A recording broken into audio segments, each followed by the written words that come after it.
I'm Paulina Leiser, producer of Focus Today. Thank you for watching this video, and make sure to check our other videos at theDove.us.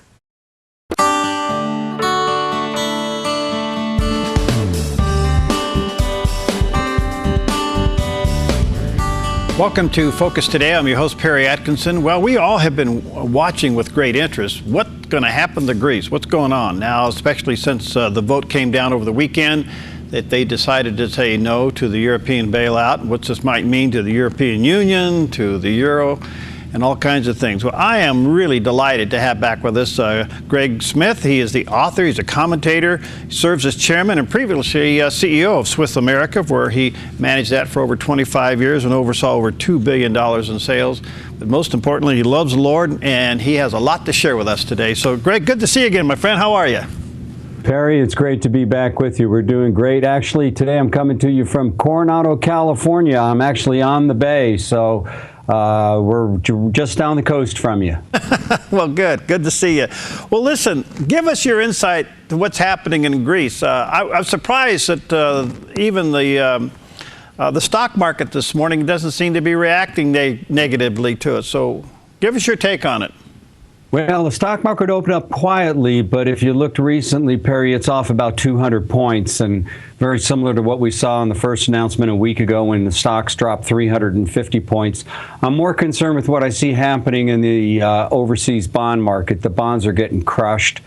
Gold is down. Oil is down. It's all pointing in a deflationary direction, and it's because the Greeks, who, as you know, were the creators of democracy, in my opinion, are manipulating democracy into their own suicide.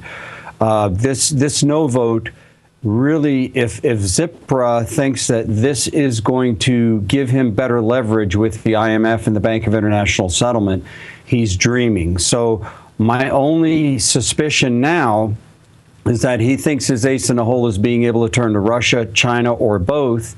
Because keep in mind that he has a lot of warm water ports along the Mediterranean, which would be very strategically beneficial to Russia or China as it relates to traffic within the Mediterranean. I think that throws a real monkey wrench into this whole issue.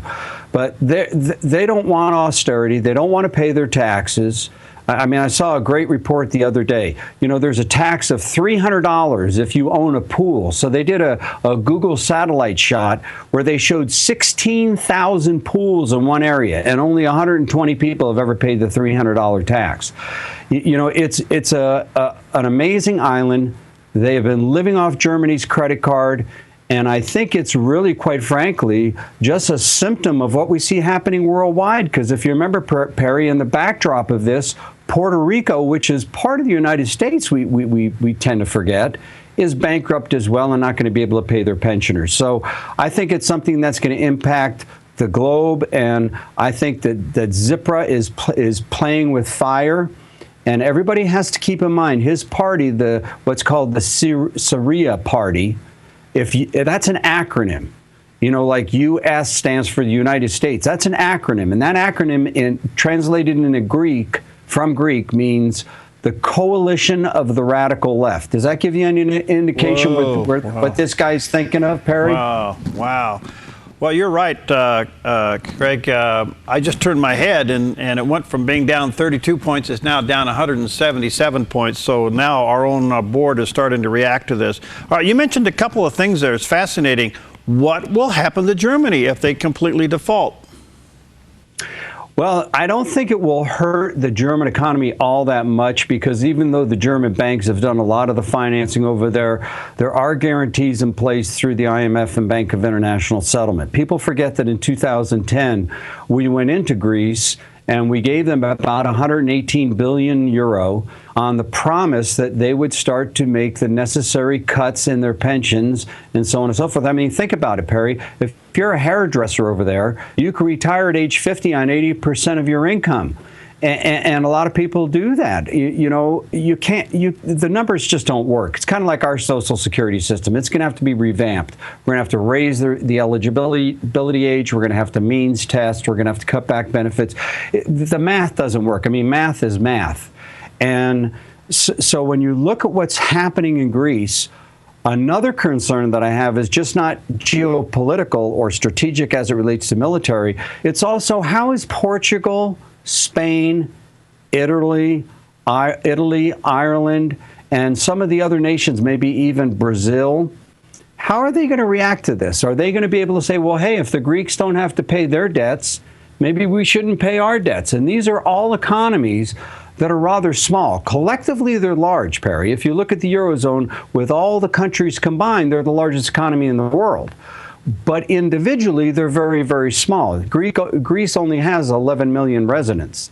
So my concern is the contagion effect. If Portugal sees that Greece can get away with it, will Portugal now start to default or threaten to default? And if you notice, this guy, Zipra, or however you want to pronounce his name, the prime minister over there, he is a radical leftist. Have you noticed they're starting to show pictures of old men sitting on the benches? And the caption is, how will this pensioner put food on his table? It reminds me of the old commercial pushing grandma over the cliff in the wheelchair. I mean, they've learned a lot from the left here in America. And so I think that you're going to start to see the rhetoric heat up. I think Tsipras, the prime minister, is playing bluff. He's not holding a flush or a royal flush. He's, in my opinion, got no cards to play with. And he better be willing to make the necessary cuts and implement collection of taxes. See, that's the biggest problem over there, Perry. They don't have an IRS. Look, I'm no big fan of the IRS, but at least it enforces people to, for the most part, pay their taxes. People in Greece don't pay their taxes, so they get all this money, they get all these benefits, and they don't pay their taxes. And nobody's forced them to do so, Perry. So the math isn't going to work. And I think that you will see Greece leave the Eurozone. I think it will go back on the drachma. That's their currency. I think you'll see hyperinflation. And once again, the middle class will take it in the chops. The super rich with their yachts over there, it's not going to affect them. The super poor, they're government handouts, they'll find a way to feed those people. But the middle class will be wiped out once again. And I'm worried about that spreading to America. That's why we wrote a new report called The Greek Showdown. It's an 18-page white paper where we outline how this could actually affect America. And by the end of the program, we'll show your viewers how to get a copy of it. Tell us that now, because that's hot. How to get it. If they call, I'm trying to remember the number, 800-289 2646, 1-800-289-2646. Mention you're watching Perry on Dove TV and ask for the Greek Showdown. I don't know if you can see it here in the screen or not. It'll probably come in backwards. But what we basically did was we took the IMF report, the Bank of International Settlement report, we took the negotiation communiques between Germany and the banks and Greece, and we put together what would happen if this spread beyond the island of Greece. And how would that affect Americans? Would Americans be put in the same position where they can only take $67 out of their bank accounts if the banks here in America that made investments in Greece become tight on money? I mean, the implications of this, even though it's a small country, you know, it's kind of like a virus, Perry. You know, a virus is only a one-cell entity, but it can start to spread. The next thing you know, your whole body's taken over. It's like flesh-eating bacteria. It starts with one cell.